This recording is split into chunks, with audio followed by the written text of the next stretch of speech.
Ce matin à Cassan, on a eu des problèmes avec le directeur. On était devant à bloquer l'accueil comme tous les matins, on met une barrière et on se met en chaîne humaine pour bloquer l'accueil. On laisse passer certains élèves. Et là le directeur est sorti, a balancé la barrière près des voitures.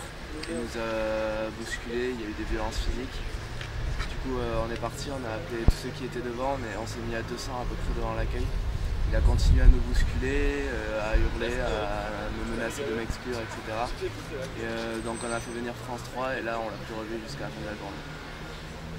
Des menaces d'exclusion, des menaces de sanctions envers les internes. Que si les internes ne vont pas à l'internat, ne vont pas en cours et ne sont pas admis à l'internat. Je trouve ça complètement inadmissible. En sachant qu'ils habitent pas à côté, puisque les internes habitent à Asparren, Bordeaux, etc., Arcachon. Au niveau de la police qui vient souvent nous intimider devant le lycée en postant leur force exactement devant, nous intimider et rester une demi-heure devant. Les élèves sont vraiment apeurés par rapport à ça et donc rentrent au cours et ne se mobilisent pas du tout. Ma mère m'a appelé, ils ont dit qu'elle allait avoir un entretien avec le proviseur et qu'ils allaient peut-être m'exclure définitivement et je trouve ça inadmissible. Et donc la majorité, même tous les internes sont exclus de l'internat jusqu'à la fin de la semaine. C'est nous qui nous occupons en fait de l'internat de Paul Bert. Et comme on en a parlé, laisser un élève dehors ne vont pas rentrer à l'internat, c'est quand même une atteinte à sa sécurité.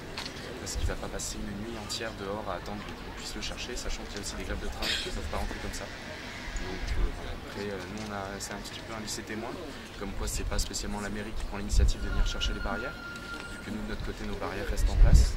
On n'a pas de pompiers et de flics qui viennent pour éteindre nos feux.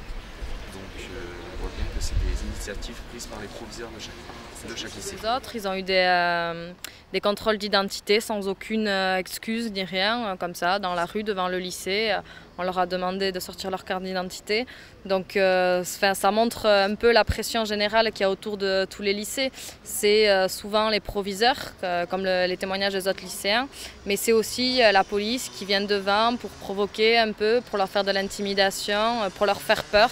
Pour leur dire, regardez, on a votre nom et tout, vous êtes fichés, s'il se passe quelque chose, c'est sur vous que ça tombera. Donc voilà, nous on trouve ça assez inacceptable, ces contrôles d'identité, et en plus que les contrôles d'identité soient faits juste au lycée Etcheparé et pas dans les autres lycées. Enfin, on n'est pas pour l'égalité, pour qu'il y ait des contrôles d'identité partout, mais il faudrait qu'il y en ait nulle part, quoi.